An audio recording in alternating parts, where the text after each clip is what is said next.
พี่น้องป้องปลาย3 ทุ่มกว่า เดี๋ยวได้ ยังไม่ได้ตกเด็ดแต่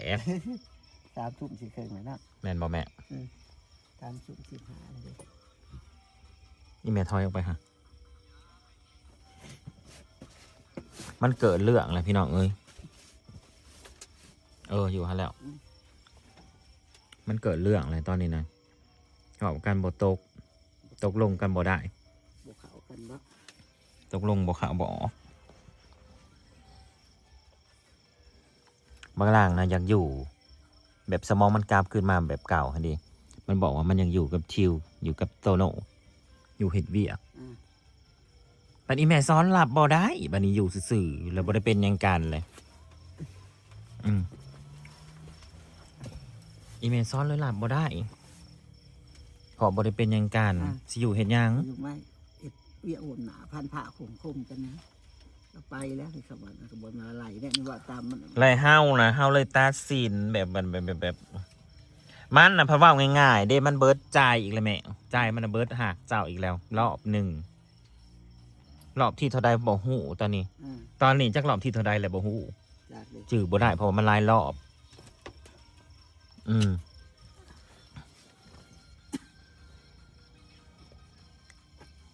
เฮาเลยตัดเฮาแหละเฮาเลยบอกทางมันบ่ล่ะเฮ็ดเวียกก็แล้วเขาบ่ได้อยากให้เฮ็ดห่วมยังล่ะบ่ห่วงก็บ่ห่วงเด้อ้าวก็บ่ได้ให้ห่วมบ่สิว่าแต่คอยอ้าวก็ว่าเขาว่าคอยบ่รักแล้วบ่ได้ว่าอ้าวก็ว่าบ่ได้รักบ่ได้บางคนน่ะเขาสิมองว่าเฮาจังได๋ว่าบังคับนี่บังคับเฮาถามความเข้าใจเด้บ่ฟังเด้อพี่น้องเอ้ยเหตุผลน่ะเด้อที่เบื้องล่างอยู่นำอีแม่สอนน่ะก็ย้อนว่ามันหักอีแม่แม่นบอกเฮาก็เลยให้มันอยู่ให้มันอยู่มาอยู่มาเลี้ยงนำกันในกรณีว่าเบิดหักกันแล้วบ่ได้หักกันแล้วก็ไปมันก็ไปมันจะเรื่องมันอันจังซั่นแล้วบักล่างน่ะมันบ่อยากไปมันอยากอยู่นี้กูนำบ่แม่นว่าอยากบ่อยากให้มึงอยู่ในหลังเอ้ย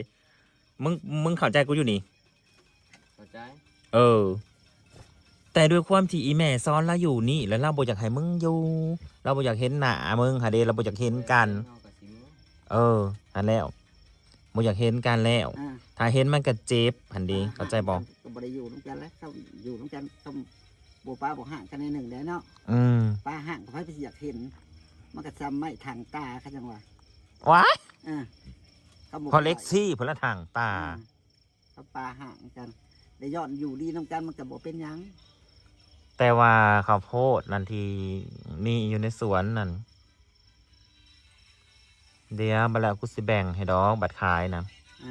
เขาว่าเมื่อไหร่เนาะเขาบ่ได้สิเอาถามอีแม่แล้วตอนแรกน้ำตาซินหายว่าให้มันเที่ยวเอาเพราะมันว่าสิบ่นอนในนี่ดิแล้วมันว่าอยากขึ้นไปนอนที่เงินท่านแล้วบอกให้ขึ้นไปนอนผ่อนเสียงเพลงลงแน่แล้วไปห้าวว่าสิให้มันขึ้นห้าวบอกให้มันขึ้นไปนอนในเทิงเฮือนเพราะว่าของซาคนละอย่างกันแต่มันพิษก็เลยว่าใช้มันเที่ยวเลยกับโง่มาถามอีเมลว่าแม่มันเที่ยวแล้วอีเมลหลับได้บ่อีเมลหลับบ่ได้น่ะอีเมลหลับบ่ได้เพราะว่าอีเมลเจ็บอีเมลมากอีเมลมากมันอีเมลปกติแบบมันสมองกราบแต่ตอนนี้นะสมองพันมาเบอร์สมองกราบเป็นคือตอนได้ไหมตอนไหนตอนเกี่ยวเขานะตอนนั้นแหละตอนเกี่ยวเขาแหละเกี่ยวเขาไปบ่ได้กับเมืองมึงดูพี่น้องเฮาคิดว่าข้ามมาเลยสิเว้าตกแตกกันถือใจถือกันถือยังเกาะเว้าเข้าใจกันสุดท้ายเข้าใจกันสุดท้ายบ่มีอย่างเลยสุดท้ายมันก็บ่ได้เข้าใจกันเลยมันยังยืนยันคำเดิมบ่เอาอีกแล้วบ่เอาอีเมลแล้วบ่เอานะกูเข้าใจหลังกูก็สิให้อีเมลน่ะทำใจบ่เอานั่นบ่เอากันต่างคนต่างบ่อยู่น้ำกันกระสั้นแล้ววะเคยบ่คันอีแม่อยู่บ้านไกลจังสิซะก็บ่ว่าดอกเนาะก็บ่ว่าบางเทื่อเราตัดสินใจว่าแม่สิเมื่อบ้านเด้อสมมุติว่าอยู่ต่างเมืองกันจังซี่ละเมื่อแบบนี้มึงก็อยู่ได้นี่กูเคยว่าแล้วว่าที่กูเลี้ยงดูมึงก็ย้อนว่ามึงเป็นผัวแม่กูเคยว่าอยู่ตัวนี้เนาะ ในเมื่อบ่หักกันแล้วบ่อันนี้อีกแล้วก็ ก็แล้วครับ แยกกันอยู่ อืม อยากให้เข้าใจมึงสิไปเว่าทางอื่นว่าบ่สีก็ไม่ใหญ่ซ้อนแหละเพราะว่าไหลเท่านี้แหละมึงอยากเว่าก็เว้าเขาก็สิเข้าใจตามนั้นแหละคนฟังน่ะก็ได้คนฟังเขาสิเข้าใจตามนั้นแหละ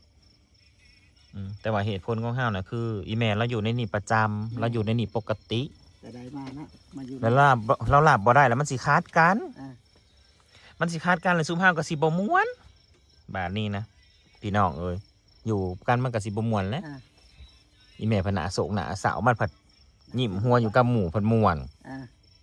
ก็บักโนก็จะไปน้ำบักหลังคือกันบ่มาโนเนาะเนาะมันก็หนังหันหลังสนะมันก็หนังหันหลังคือมันก็สู่กล้องนึกว่าแหละหันหน้ามาพี่โอ้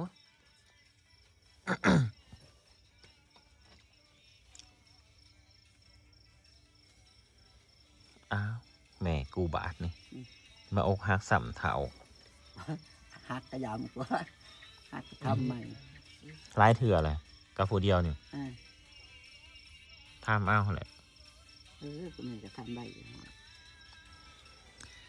เฮ้ยจากสีน้ำลายเขาก็เลยตัดสินก็เลยตัดบักหลังออกจากกองมรดก อืม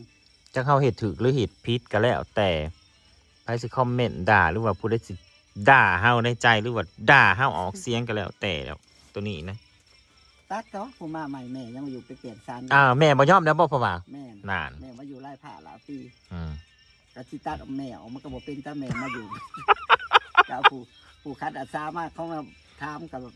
มันเป็นพัวแม่กะจะได้หลับเอาเลย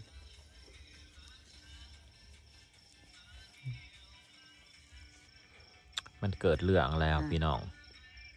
เขาบอกบทตัดบทเยอะเถอะตัวหนูไม่ส่ง หมอขั้นว่าอัน ไม่ส่ง หมอขั้นไอ้แม่ว่าลาบได้นะที่แบบมันเที่ยวเอาได้เที่ยวไปเที่ยวมานะ อืม ขั้นอีแม่ว่าลาบได้ ลูกก็ให้อยู่อันนี้แบบอีแม่พนลับบ่ได้เดี๋ยวมันมาคาดกันอีกแม่เอ้ยลูกก็เลยตัดสินใจตัดมันออกไป ตัดออกกันละ อีแม่อยู่ อืม พี่น้องเอ้ยเขาลำบากใจเขานะ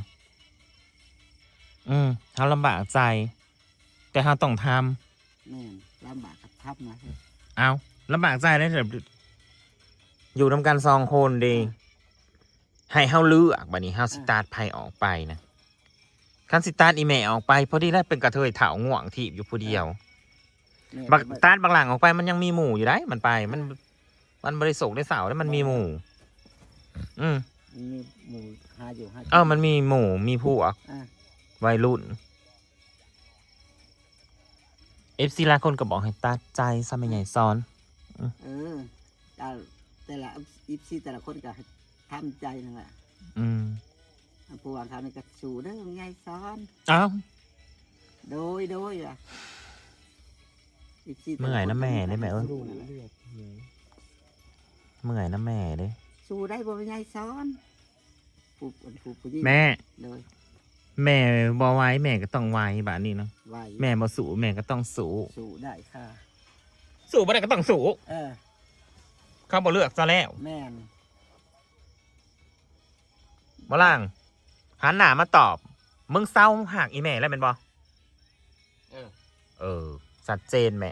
นั่นแหละว่า ชัดเจนนะพี่น้อง แม่น โอเค กูอยากได้คำตอบไปนั่นแหละ แม่นถ้ามันเจ๊ เพราะฉะนั้นแล้วล่างมึงกับ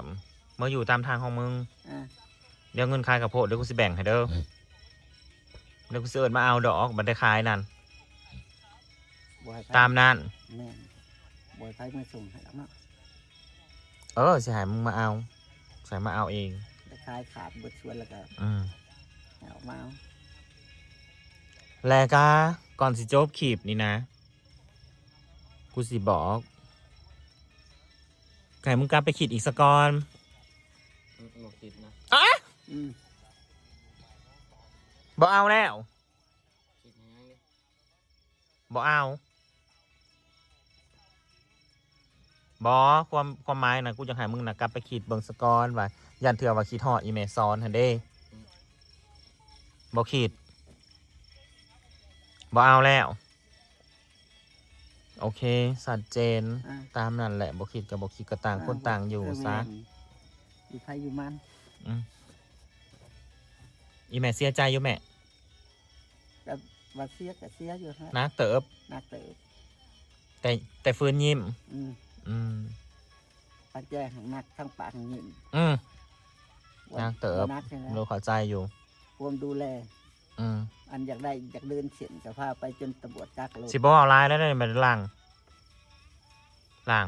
เบิดแล้วได้บัดนี้สิบ่เอาลาย เออ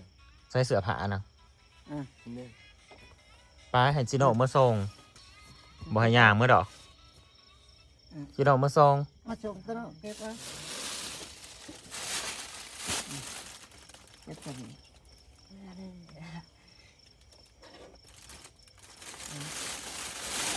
ไปลบมาแบบนี้แบบนี้ก่อนมาลบมา อีหยังแน่ข้างค่ากันนะ บริษัทงั้นหรอ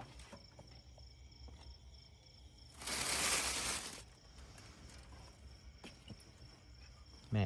ฮะ เก็บเสื้อผ้าให้พัวอีกแล้วเสื้อที่สอง เดี๋ยวตัวนี้เสียเอาอยู่บ่ เออ ว้าวว้าวแล้วก็เอาไว้ อืมเก็บเอา ได้สาครับ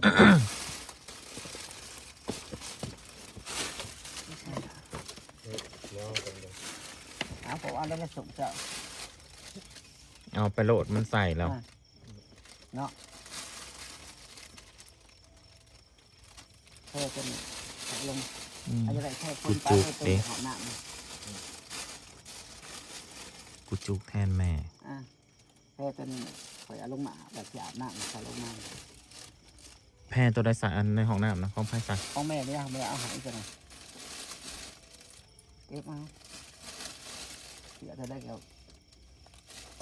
อืมตำนาน เก็บมาเบิ้ง อวนมึงลุกมาหนังดูอวนเบิ้งเสือเจ้าบ่แม่ที่มันบ่เอานะ เออเสือแม่เอาให้เพิ่นนะเพิ่นบ่เอาแล้วก็บ่เอา มันบ่เอาจากอย่างเลยติของเจ้านะ อ่ะ อืม จะขอ10,000ก็เก็บเอา อืมอีแม่ แม่ แม่เสือฮะ อยากหายก็หายออกมาดูเด้อ บ่ได้หายเดี๋ยวบ่ได้อยากหายแล้วเว้ยก็ต้องซื่อๆอยู่ อืม เก็บเอาโลด อีแม่อย่าบ่แมนตอนนี้นะอยากหายก็หายออกมาโหลด อย่าไปหายที่หลัง บ่ทีหลังก็บ่หายได้แม่ก็ทำได้อยู่อันนี้ก็เอาว่าบ่ เสื้อผ้านะ เสื้อมันได้แม่เอาใหาย อ้าวมันบ่เอาจักโตเลยของนี่เอาหายกระต่ายดิสะ กระตามันก็บ่เอาบ่ไปซื้อไว้ใจใส่เสื้อบ่เอาบ่ขนาดธงเอาเด้อ ลูกเอาทงแม่ ว่า กู เจ้า จุก เอาเอ ดิ ง จับโลด กูจุกดิทงผ่าบ่ ผ่าอะไรมันเบิดเดินแถวไหนนำน่ะ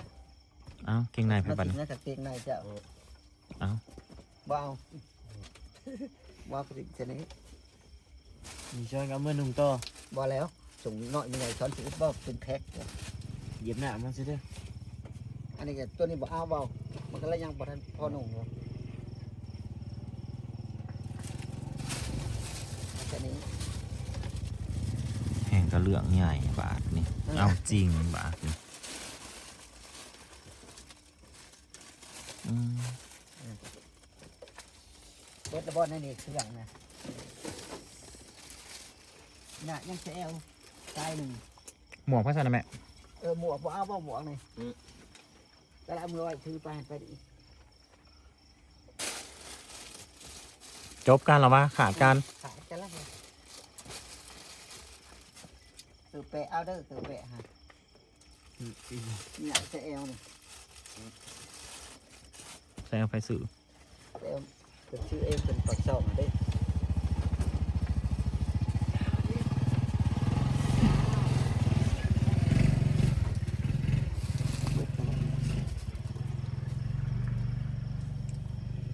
มันเรียวแม่นะแม่ ว่าก็เรียกเบิ่งแม่แล้วแบบ บ่ได้ขออย่างนี้นะ โอ้ยแม่บ่ได้คอยได้เงียงซั่นแม่บ่คอยก็สร้างทั้งลูกคอย หักข้ออยู่แล้ว จำเป็นต้องเลือกพี่น้องเอ้ย อ่ะ เสียมันโอ้ยเพลงมึงนะเสียมันไหวอยู่พอทำลายจิตใจแม่ แม่ เจ้าได้แม่จะมาตอมใจ สูเสาเนาะ เศร้าและของอยู่น้ำการผันบริอีหยังเด้ น้ำไป แม่ เออ มันแหวกขึ้นเพื่อนป่ะคะนี่นะเบิ่งดู เจียวมีสิบาเพศคนแมนต้องบอกปลาเด้อเพศคนแม่น จะสิเกิดหยังขึ้นบัดนี้พี่น้องตอนนี้ไป มันเพศคนแม่เนี่ยแม่เอาให้มันตัวน่ะแม่เอาไปเอาเด้อมัน อืมพี่น้องเอ้ยจะสิเกิดหยังต่อไปบาดนี่ อีแม่เอ้ย ลูกสวอยได้แม่ ลูกจุก ลูกสวอย ลูกคิดไว้เหมาะๆว่ามืออื่นสิพากันไปบุญ แต่เฮาผู้อยู่กับไป กับไปแล้วเฮาน่ะ เออ อีเมจินอนนี่แล้วว่าบ่ต้องนอนเด้อมันห่างเลย ขึ้นเมื่อบ่ เกิดเมื่อแล้วสิอยู่เนี่ย บุญเช้ามาเนาะ อืม เมื่อกับเมื่อ หมื่นสาวก็ตื่นโพนจนลงมาแต่ข่าวบุษบุษาแล้ว ก็ไม่ชดแต่เช้าแต่เสียให้เนาะ สิโหดอีหยัง เอาหดเลยมื้อนี้เนาะ มันบ่ได้โหดอีสัง แม่หดเบิดเด้อมื้อนี้ มา คือ เบิ่งเล็กๆน้อยๆฮะ ช่วยเติม อีแม่เอ้ยลูกบ่ได้คิดจักดีว่ามันจะเกิดเหตุการณ์นี้ขึ้น แม่ก็บ่ได้คิดคือ พี่น้องจำได้บ่มื้อที่อีแม่ให้กิกนี่เฮาด่ามื้อนั้นนะ ที่นางแบบแอบแซดกับมันยังคิดฮอดอันมันอยู่เดิว้ายเจ้าเขาให้บักโน่เขาไปเอาบักล่างออกมาเขาก็บังคับมึงต้องอยู่กับแม่กูมึงสี่แม่กูอ่ะบาทนี่นั่น นี่คือขอบังคับของกูบังคับมึงให้เอากับแม่กู ตอนนั้นก็เลยอยู่มานำกันกับรายเดือนเติบ รายเดือนเติม 2 เดือนกว่าผมจักหรือว่า3 เดือนนี่แหละ ดีตรงกันว่า 2 เดือน โมวน เกี่ยวเขาแรกบ่แม่ เดี๋ยวเขา ประมาณ2 เดือนนี่แหละ พอดีมือกับโต๊ะซ้ำข้าเจ้า ประมาณ2 เดือนนี่แหละพี่น้องเอ้ยพูนไปแล้วเมื่อส่งกันแล้วหุบเสื้อผ้าไปแล้ว จุกเดยวตอนอีแม่เก็บเสื้อผ้าให้กัน แม่พอบ่ได้เคาะอีกเลยแม่เก็บผักครับ ยัง จะละมือใหม่ อารมณ์มันยังบ่ทันมา อ่า มันจะมีหลากหลายอารมณ์ดอกของที่เป็นของเจ้านั้นมันบ่เอา เขาแม่ว่าก็เอามันก็บ่เอาบ่ก็ยังเลยแม่ก็หายเลย จะเกิดอิหยังขึ้น หากยังมีแล้ว เฮานั่น เฮานะก็ตัดสินใจยากพี่น้องเอ้ยกองอยู่นำกันเนาะกับปกติเนาะก็อยู่นำกันปกติแต่ว่า อีแม่นั้นรับไปบ่ได้เฮาน่ะถามอีแม่แล้วถ้ามันอยู่น้ำปกติน่ะเฮ็ดเวียกน้ำนี่อีแม่ว่ารับบ่ได้รับบ่ได้แล้วเฮาก็ให้มันไป คนเคย ให้มันไปในใดมันก็บ่อยากไปเฮาเลยตัดสินใจให้มัน อ่า ไปซะอยู่กันอยู่มันทำลายจิตใจอีแม่ว่ะแล้วมันสิเป็นบาปเป็นกรรมครับยอมเป็นบาปมันว่าให้หอมบาปโลดเพราะว่า โอ้ มันก็ เมื่ บอก อย มัน นี่ ก็บอกตัดสินเขาก็บอกตัดสินเขาก็บ่รับได้เลย อันนี้อีแม่รับบ่ได้เอง แต่ ลูกน่ะ แม่แหล ลูกน่ะงงมาถามอีแม่คันอีแม่ว่ารับได้อีแม่นะอยู่นั่นได้ก็ได้คันอีแม่มาอยู่นั่นได้ก็ได้นะอยู่ พี่น้องเลยทำถือคือพี่น้องกับปลาผัวมันไปเรื่อง ไผสิไปรับได้ ไปสิ แม่ ไปหลับได้อยู่พวกอีซีแต่ละคนก็สิหลับได้บ่อีซีแต่ละคนก็สู้ได้ไม่ยายซ้อน โอ้ยคันไผรับได้ก็ถือว่าหลายเติบสิมาอยู่นำกันเป็นเพื่อนกันล่ะบ่ อ่ะ บ่ได้โตขอเองแฮงก็บ่ได้พี่น้องเอ้ยก็เลยแบบว่าพอดีอีแม่จะมาตอมใจ ปิดสากขากปิดสากแน่บัดนี้พี่น้องเอ้ย เบาขาดปาดเพียงเลยพี่น้องเอ้ย พรุ่งนี้เจอกันค่ะ แม่น หลายคนก็รุ่นว่าคืนนี้เดี๋ยวกันดีกันแหละ โนค่ะ สุดท้ายเลิกกันจริง ไปแล้ว ไม่ ค่ะ ได้ผู้เครื่องไปแล้วค่ะ จ้า ผู้เครื่องไปไวๆแล้วค่ะไม่ ค่ะ ดีกันค่ะ ไม่ดีเลยค่ะ ไปไผไปมันปินหลังสกันค่ะ จบกันแค่นี้ค่ะ สวัสดีค่ะ ค่ะ